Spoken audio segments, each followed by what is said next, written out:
Welcome to day 6 of our January challenge 2020 and our 5th day of working on Lauren Scott's arrangement of the Seal Lullaby.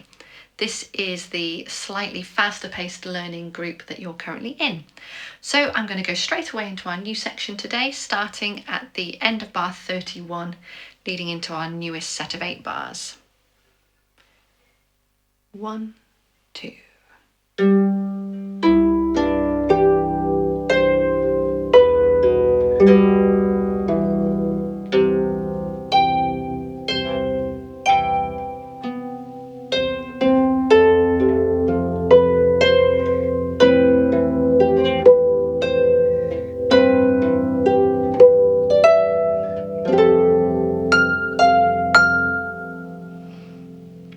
Okay, I pulled a funny face in the middle of that because my harmonic really stood out and it was actually meant to be very much within the flow of it. So something to watch out for. Let's have a look at what we're doing here. So a little bit careful on our first few notes here. G to an E. Okay, we've done this back in bar 16, but it doesn't go. We're actually going up to a G. So G.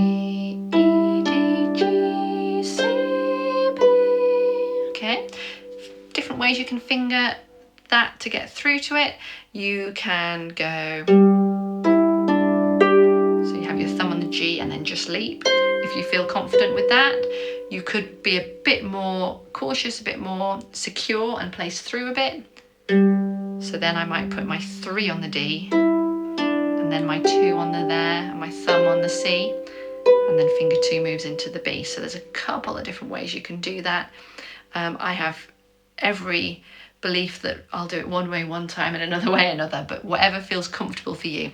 It's actually best if you choose a way and stick to it. So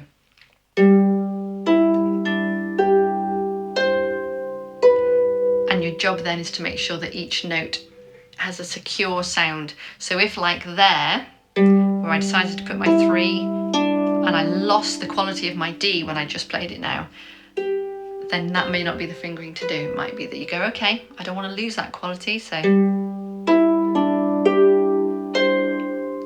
the sound quality may be better if you leap. So it's that balance between maybe being slightly less secure, but then better quality sound, okay? Bit of space in there. That was mezzo forte volume.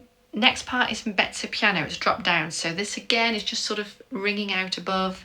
It's just G, C, G. So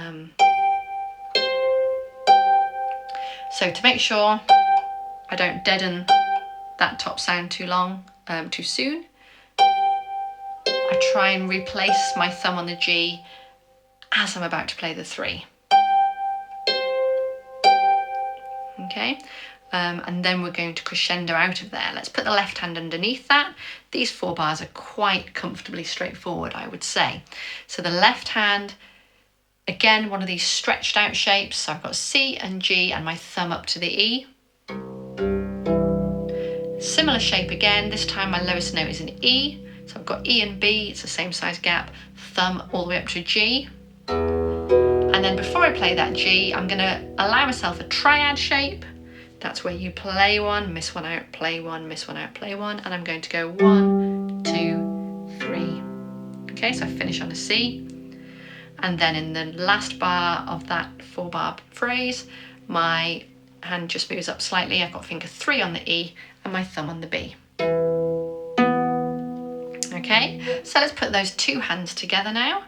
So I've got G and E in my right hand, the lowest C on my harp, C, G, and thumb on the E in my left. After a count of 2, 1, 2.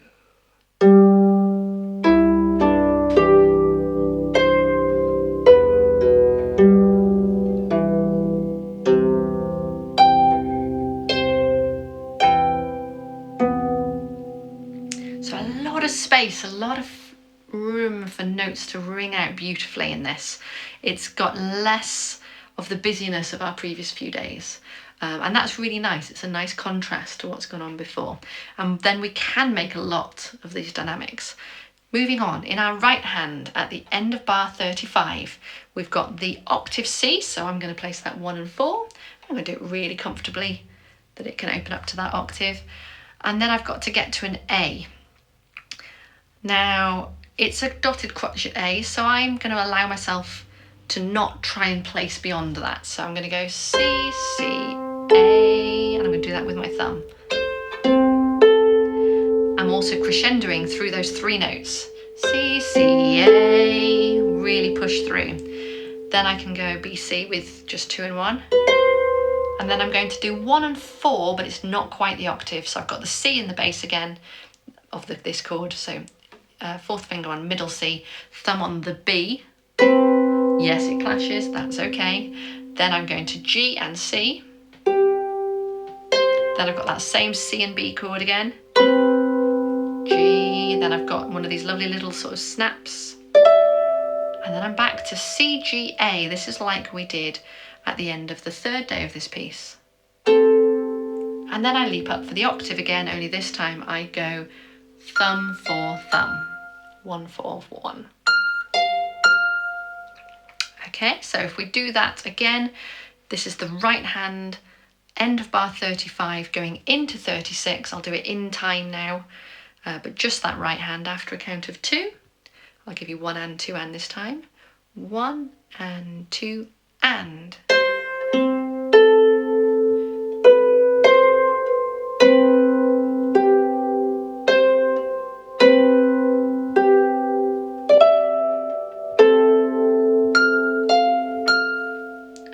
Really careful at the end there, because again we diminuendo down, so it's like that lovely little echo ringing bell at the very top there.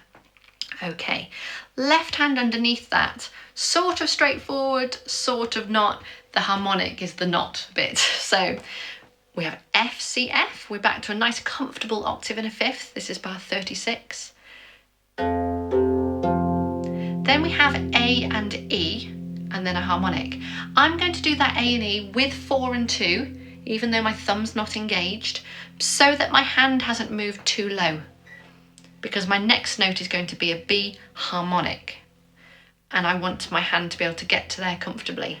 So a harmonic, if you're unfamiliar, is where we need to put some sort of stopper, using our hand, on the string at the halfway point of that string, the midpoint of that string.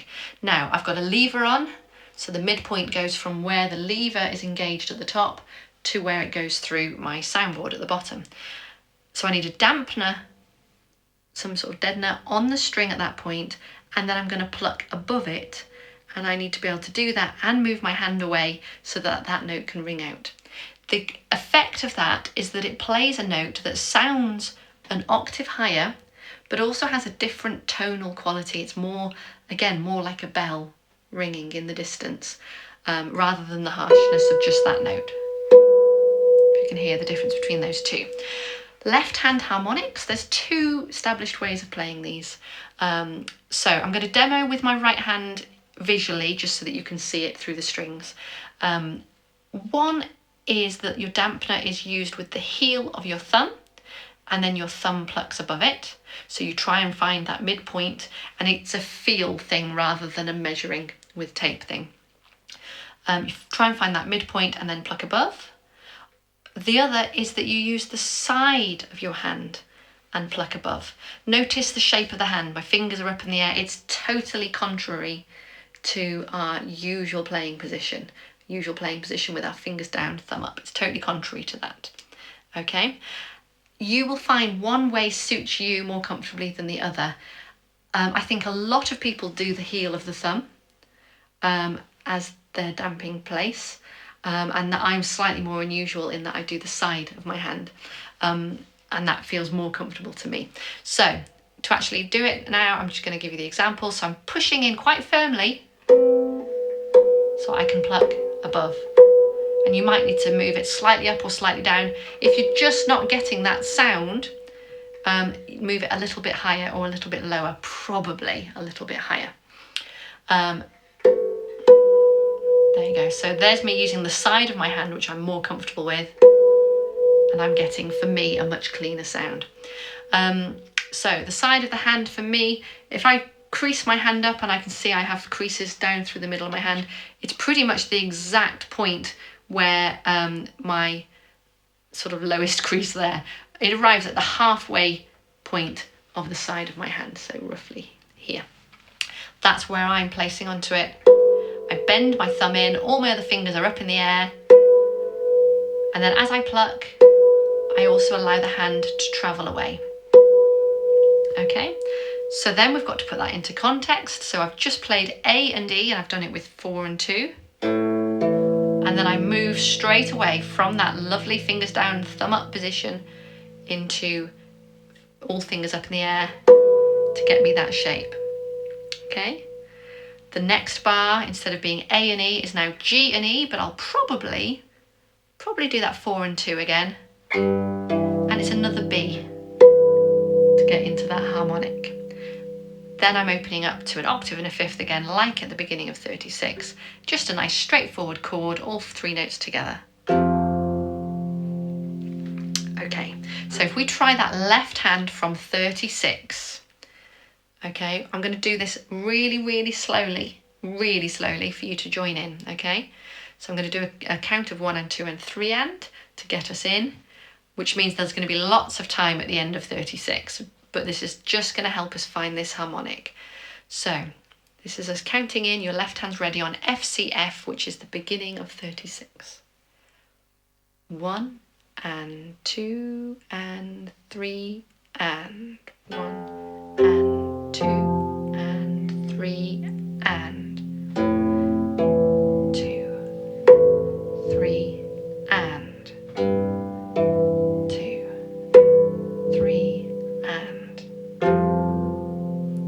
Okay, and I can't tell you how hard it is to not make that harmonic sound harsh and really blare out all of a sudden. I think I made it blare out then when I did it. So something to be extremely conscious of. And if you want to, you could just leave it out. So I'm going to play it hands together now. This is the 2 quavers leading into 36. If you want to just listen or if you want to join in, that's fine. I'm going to do that same speed with the harmonic. And then I'm going to play it a little bit faster, and I'm just going to leave the harmonic out. And you have that chance to hear what it sounds like and choose whether you're happy to do that or not and what feels most comfortable for you. So these are the last 2 quavers into 36. I'm going to do it nice and slow. 1 and 2 and.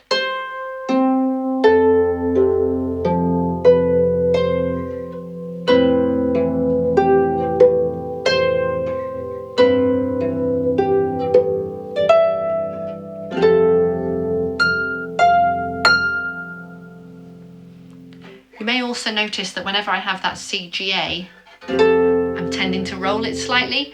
It's not written that way, it's written dead straight. It's up to you, personal preference on how you want to play it. Okay, I'm going to try playing that again into 36, and I'm just going to leave that note out just so that you can hear what it sounds like. So you have that option. Okay, 1 and 2 and.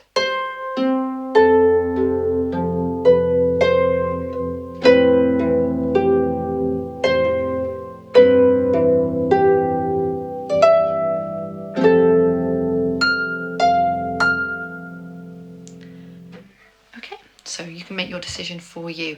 I'm going to put all of that together now. So we're going to go back to the crotchet at the end of 31, which is leading into today's learning. Okay. I've got G and E in the right hand. My left hand is on a bass C, G, reaching up for the E, which you either place or you're going to hop to. After a count, 1 and 2 and.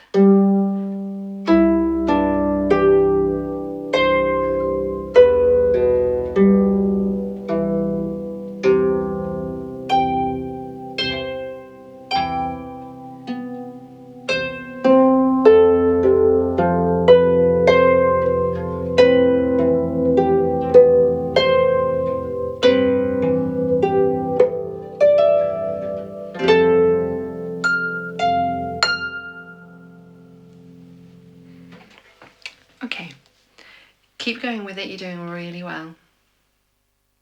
It's a lovely piece, isn't it? Well done.